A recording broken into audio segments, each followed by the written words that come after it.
Welcome to the second part of this learning unit on user management. In the second part, we will introduce some concepts and principles of identity and access management. Identity and access management, or IAM for short, is an activity responsible for managing the entire life cycle of user identities and rights across all company resources.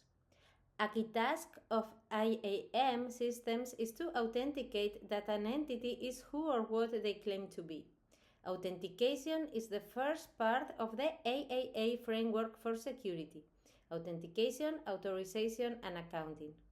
The most basic authentication occurs when a person enters a username and password on a login screen. However, modern authentication solutions provide more sophisticated approaches to better protect assets. Once a system knows who you are, the next question is what can you access? This is authorization, the second part of the AAA framework. The system should also log access attempts, both successful and unsuccessful, providing the third part of the AAA, accounting. IAM solutions provide automated tools to manage digital identities and ensure proper access to company resources. The solutions allow administrators to track user activities, create reports on those activities, and apply policies to ensure compliance. Let's now define some relevant concepts, namely identity management and identity governance.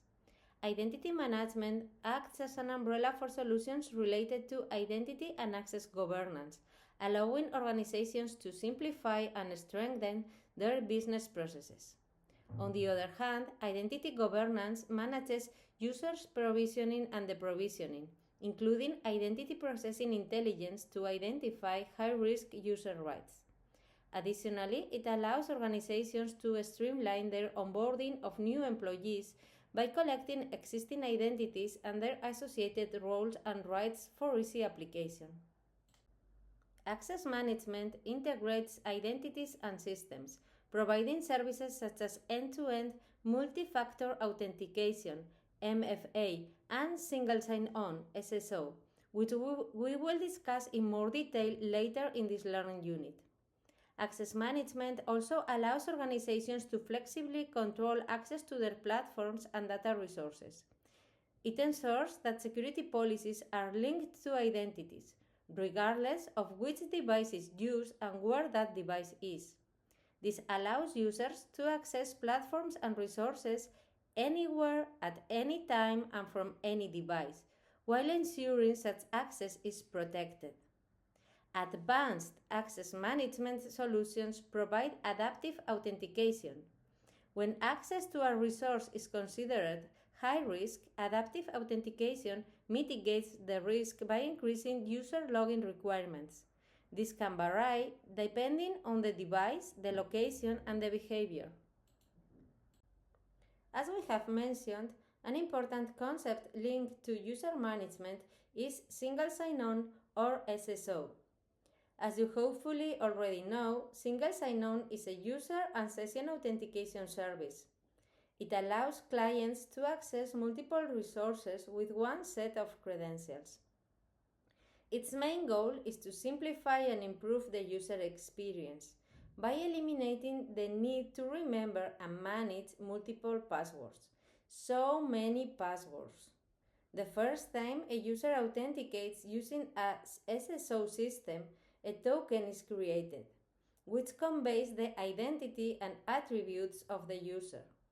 This token is usually an opaque identifier which can be validated by end applications and services.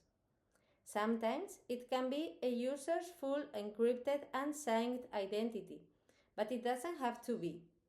Whenever an authenticated user wants to access an application or service within the organization, they attach the token to the access request. The end application checks the presence and validity of the identity tokens and attributes, consulting the single sign-on system if required. A single sign-on SSO system benefits two groups. The first, users, who benefit by only having to identify themselves once. And once they have done this, their session is valid for all other applications that use the same SSO system. SSO also supports multiple authentication mechanisms, so people can use physical tokens like RSA tokens or YubiKeys or passwords or digital certificates.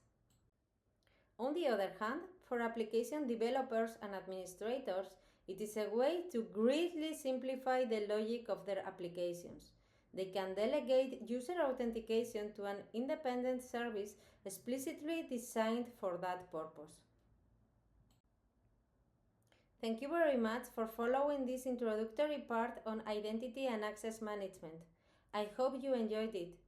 In the next part, we will introduce some related concepts regarding identity governance and administration.